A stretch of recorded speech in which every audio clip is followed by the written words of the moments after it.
long does it take to teach brotherhood?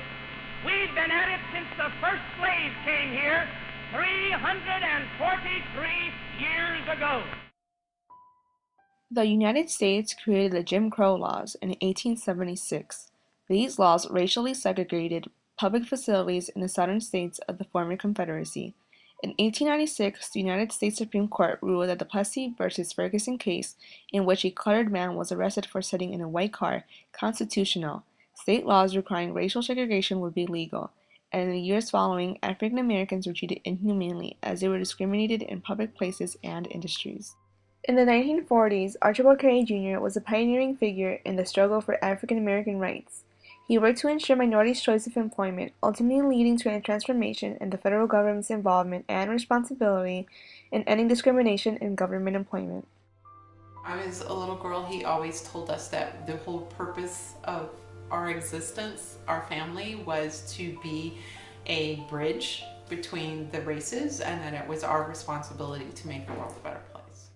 Archibald J. Carey Jr. pursued broad-based involvements in ministry, law, and politics to seek the elevation of African Americans and trade formally on all these fields. Dennis C. Dickerson, author of African American Preachers and Politics, The Careys of Chicago. Wherever he went, the imprint of civil rights went, John Holland remembers. In 1947, Archibald Carey Jr. was elected city alderman for the 3rd Ward in Chicago and served until 1955. As a Third World alderman, he had to resolve a problem with ComEd's contract with Chicago, as it was going to expire on September 17, 1947.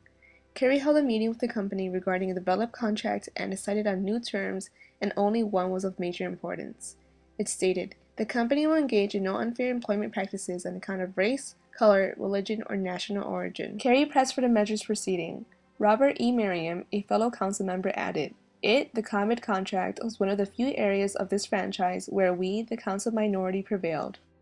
A clause regarding equal employment opportunities in 1947 was a very controversial issue. The document notes its importance in stating that a similar clause had not been passed federally, nor had it been recorded in any other major city.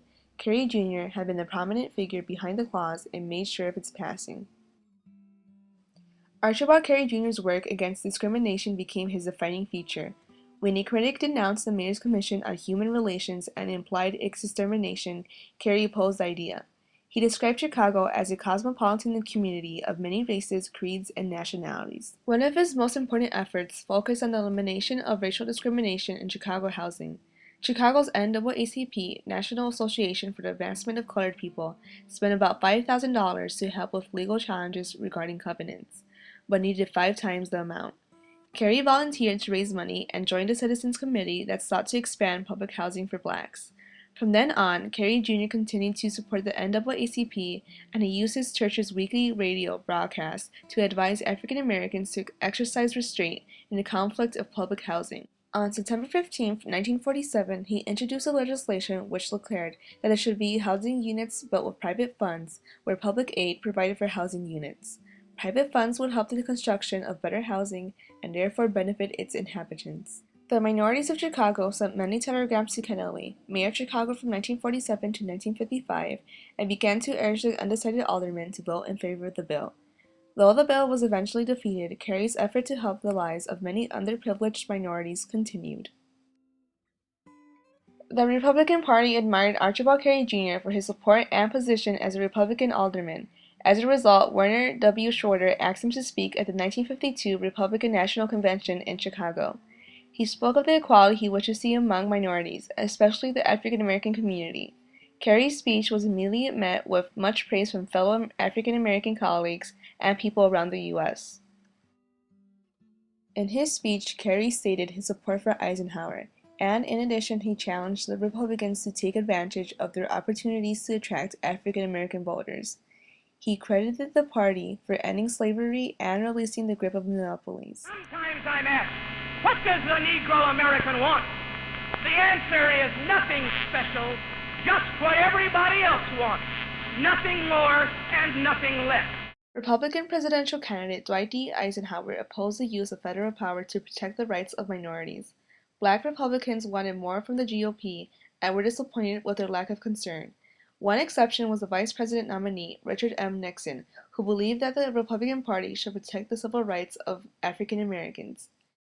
At the candidate's request, Carey spoke to Eisenhower in August of 1952 to discuss the issues of African Americans. Carey claimed that Eisenhower was interested in the discussion, as he spoke 10 to 12 minutes about poll taxes, military segregation, and discriminatory election laws. After Carey left, Eisenhower stated, "Alderman Carey, I believe in the Declaration of Independence, every detail of it. I want to see every promise of it made real for all our people." Carey later agreed to serve as a consultant for Eisenhower on African American civil rights, speaking many times on his behalf. During the campaign, Carey went all over the U.S. to gain support for Eisenhower and Nixon, as he promised his audiences that bills concerning civil rights would come to law. His commitment was a huge factor in the Republican victory of 1952. Due to the Soviet Union's view that the U.S. treated their minorities badly during the Cold War, Eisenhower had pressure put upon him by the government to end racial discrimination. On January 18, 1955, Eisenhower established the President's Committee on Government Employment Policy to fight racial discrimination in federal departments and agencies. The committee worked to develop policies against job discrimination in hiring and promotion. It also investigated complaints of federal agencies and officials who engaged in unfair employment practices. Carey was originally appointed vice chair, later becoming the head of the committee. The five-member committee included two African Americans, Ernest Wilkins and Archibald Carey Jr. Carey Jr. looked over thousands of professional and service positions within the government. The committee began to form policies against job discrimination in hiring and promotion. Carey's leadership role in the committee became well known to African Americans, as they sent employment grievances directly to him. Between May 1, 1956 and January 18, 1958, Carey and his colleagues received 271 reports of discrimination, with 243 of those coming from blacks. In nearly half of those cases, the committee's investigation found no discrimination. In some, corrective action or explanation were offered. The committee gave advisory opinions in 70 cases and recommended corrective actions in 16. The committee's ability was limited because it lacked enforcement power. Carey Jr. was not concerned with these restraints as he possessed a passion for exposing misconduct and subjecting perpetrators to the scrutiny of his committee and the sanction of public censure. Committee members also took action as they investigated federal employment policies in which complaints had not been filed. In 1959, conferences had taken place in 33 cities and discussions had occurred with 3,300 federal workers. By the time Eisenhower left office in 1961, the PCGE had addressed more than 1,000 complaints regarding discrimination, claiming corrective action in 96% of them. In 1961, the National Urban League, a group focused on African American rights, criticized the work of Archibald Carey Jr. and the PCGE. The Urban League told Carey Jr. that his committee was reluctant to survey hiring practices in some departments. They stated that Carey Jr.'s improvements were not good enough, and that they should have gone with more vigor and determination. Eisenhower's decision on creating the PCGE led to gradual expansion of federal responsibility on protecting the rights of every citizen regardless of race, color, and sex. After his presidency, his successors began to take action on the ending of discrimination by creating new legislations. On July 2, 1964, Title VII of the Civil Rights Act was legislated in the United States that outlawed discrimination based on race, color, religion, sex, or national origin. This legislation was addressed to the public by John F. Kennedy on June 11, 1963, and later put into act by Lyndon B. Johnson. It ended unequal requests of voter registration requirements and racial segregation in schools, at the workplace, and by facilities that serve the general public. The federal government's outlaw of discrimination in public facilities and in government workplaces was an important step for the United States as it moved from an era of inequality to one that is working to abolish it. Equal employment opportunity is still a concern of modern-day America.